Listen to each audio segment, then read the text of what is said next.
सत के अंजोर बघराएगा।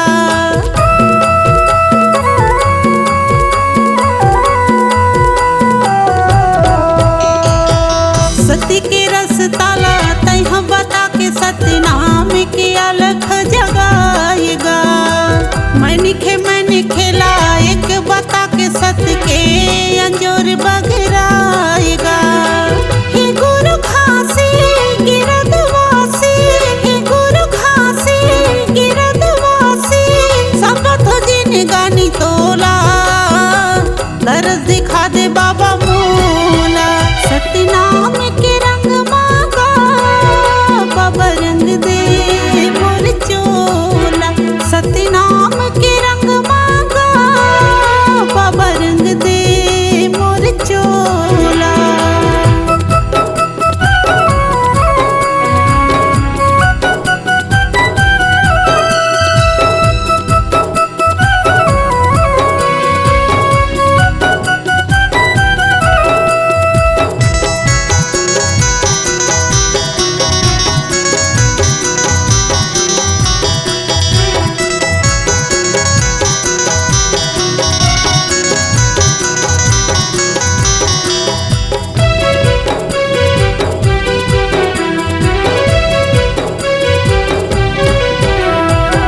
गिरतपुरी माँ जन्म लेके बाबा सत के खंभा घड़ाएगा।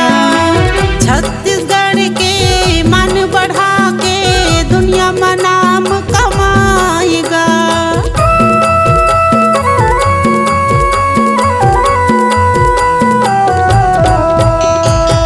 गिरतपुरी माँ जन्म लेके बाबा सत के खंभा घड़ाएगा। छत्तीसगढ़ के मन बढ़ा के दुनिया में नाम कमाएगा। हे गुरु खासी गिरदवासी, हे गुरु खासी गिरदवासी, सबत जिन गानी तोला, दर्द दिखा दे बाबा मोला। सतनाम के रंग मांगा, बाबा रंग दे मोर चोला। सतनाम के रंग मांगा, बाबा रंग दे मोर चोला। हे गुरु खासी गिरदवासी, हे गुरु खासी गिरदवासी, दरस दिखा दे बाबा मोला, दरस दिखा दे बाबा मोला। सतनाम के रंग मांगा, बाबा रंग दे मोर चोला।